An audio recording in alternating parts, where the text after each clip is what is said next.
You don't know anything yet. That's actually your greatest asset.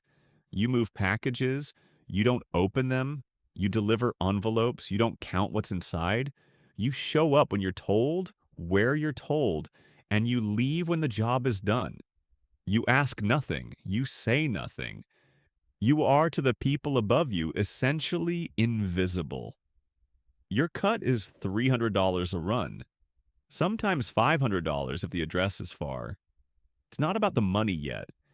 It's about being allowed to exist inside this world at all.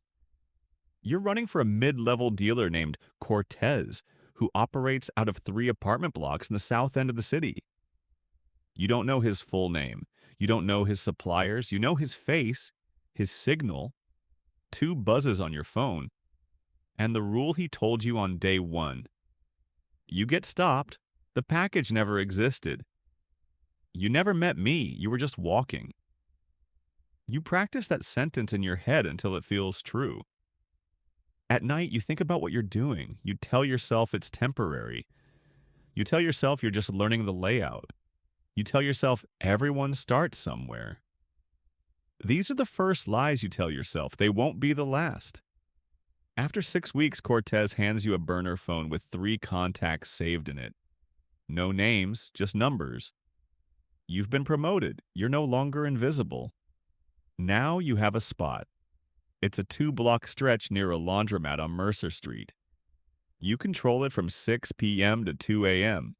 You have 2 runners beneath you, both younger than you, and a product stash hidden in a hollowed out space behind the 3rd brick from the bottom on the east wall of the building's rear alley. You're moving $4,000 worth of product a week. Your end, after Cortez's cut and your runner's pay, is around $900. You learn the rhythms fast. Who comes on Tuesdays? Who's reliable? Who's a risk? Which cars belong to the neighborhood and which ones don't? You develop a sense, almost instinctive, for when something feels wrong. One night it does. An unfamiliar car parks at the end of the block. Sits there for 40 minutes. You text your runners to scatter. You walk in the opposite direction, hands in your pockets, heartbeat controlled.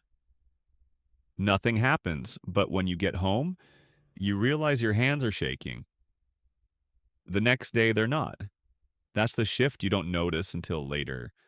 The moment when fear starts converting into calculation. You're not scared of the car anymore, you're just studying it. 6 months in, Cortez gives you a new assignment. He doesn't explain it, he just says, you're handling distribution now. 3 spots, not just yours. You're coordinating corners you don't stand on. You're managing people you're responsible for, but didn't choose. You're relaying information up and down a chain. You're only beginning to understand has more links than you thought. Your income jumps. You're clearing $8,000 a month. You move out of your cousin's place. You get an apartment. You pay cash for everything. You start learning how money works in this world. You learn that the goal is never to look like what you are. You buy a used car with a job offer letter you printed at a library. You open a bank account with 3 small deposits a week. You call yourself a freelance logistics coordinator to anyone who asks. The lies become infrastructure. One of your corner guys gets arrested on a Tuesday. You don't visit. You don't call. You send $500 to his girlfriend anonymously, and you cut him off completely. It's the cleanest thing to do. You feel bad about it for 2 days. Then you stop feeling bad about it. That's the line. You crossed it without a ceremony. No one tells you when it happens. You just notice one morning that the version of you that would have hesitated is already gone. You have a reputation now. Not famous, not visible. But in the rooms that matter, people know your name. They know you're reliable, they know you don't talk. They know your corners run clean and your numbers are accurate. Cortez introduces you to a man named Salazar. Salazar doesn't run corners. Salazar moves weight, large enough that the word corner becomes almost embarrassing in the context. You become his city side coordinator. You're the interface between street level distribution and upper tier supply. You don't touch product anymore. You handle logistics, timing, personnel, and problem resolution. Problem resolution! That's the phrase you learn to use. The first problem you resolve involves a distributor in the East Grid who's skimming. Not much, $1,200 over 2 months, but enough that it's a message if you let it go unanswered. You don't hurt him. You don't have to. You send two of your guys to sit in his living room for 4 hours while he explains himself. They don't say anything, they just sit there. He returns $1,500 and doesn't skim again. You learned something important that night. Power isn't always loud.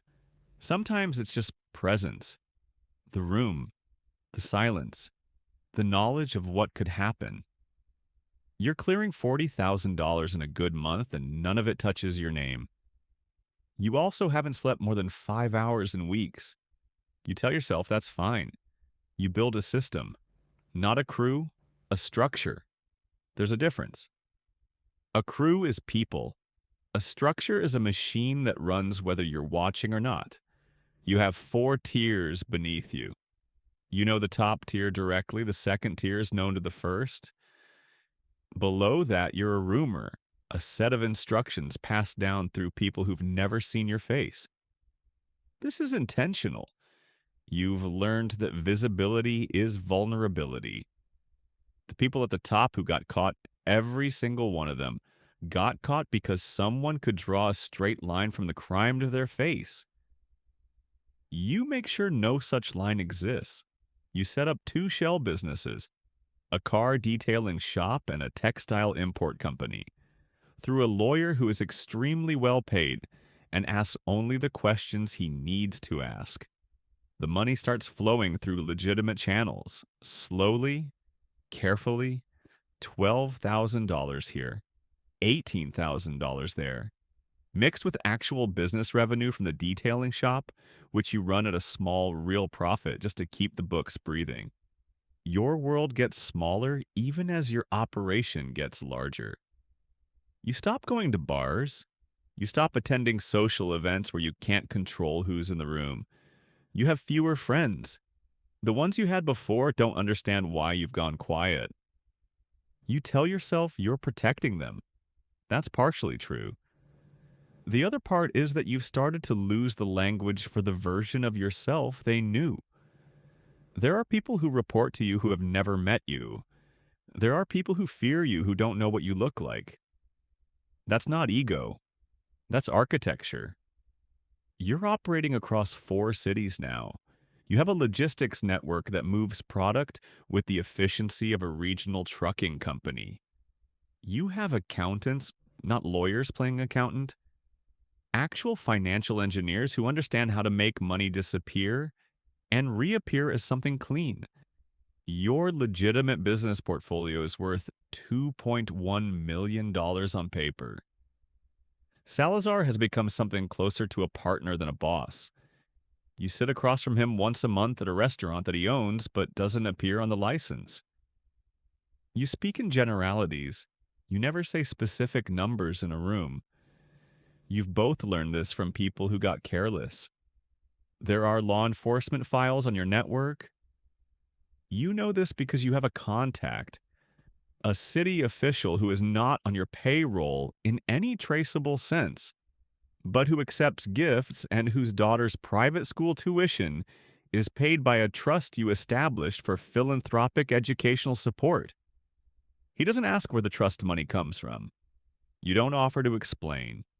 A war breaks out to your west on another organization expanding into territory adjacent to yours. You don't engage directly, you tighten your borders. You cut off supply to 3 dealers who showed flexibility toward the other side. You let the war play out and you pick up the pieces of whoever loses. You feel almost nothing watching it happen. That absence of feeling, you've stopped interpreting it as numbness. You've started interpreting it as clarity. No one calls you by your real name anymore. Not because you demanded it, because the people close to you understood gradually that it was safer for everyone. You have a name in the network, something neutral, a word, not a name. It doesn't matter which one. You haven't made a street level decision in 2 years.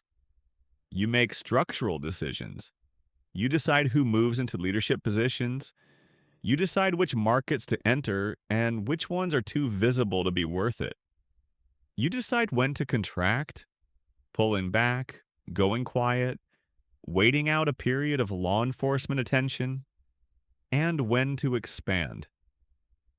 You are not rich in a visible way. Your apartment is clean and unremarkable. You drive a car that costs $28,000 and is registered to a property management company. You own houses in 3 countries through layers of holding entities. Your actual net position, what you could liquidate if the world caught fire, is somewhere above $40 million. You don't spend money anymore for pleasure. You spend it for positioning. The people beneath you have a mythology about you. You know this because one of your inner circle told you, almost as a joke. They say you can see conversations you're not in. They say you knew about a betrayal before the betrayer had decided to betray. You let it stand. Fear is cheaper than enforcement. But at night, not every night, but some, you sit alone in your apartment and you try to remember what it felt like to want something. Not strategically, not instrumentally, just want something because you wanted it. You try. You don't always find it. You are the system now, not a person inside it, not the head of it. You are it.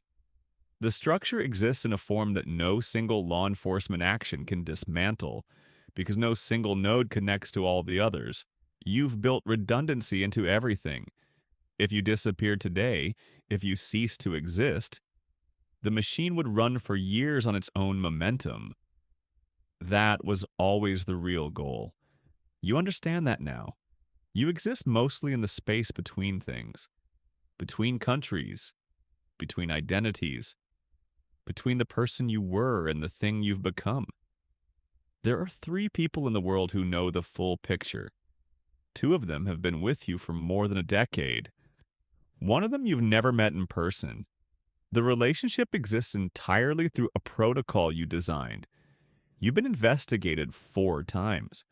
3 times the investigation ended before it found a surface to grab. Once it found a surface, a logistics coordinator in the 3rd tier, and that surface held. The coordinator took the exposure. His family received what his lawyer described as an anonymous settlement from a civil case.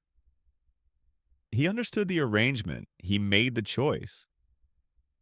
You told yourself that was true. Most days you still believe it. The money is no longer a number you track. It's an abstraction, a climate. It surrounds everything you do without you having to think about it. There is no object you cannot obtain, no room you cannot enter, no problem of the solvable kind that cannot be resolved. And yet, the circle of people you trust is so small, it fits in a single room. The circle of people who know who you are is even smaller. You have no one to eat dinner with who doesn't need something from you.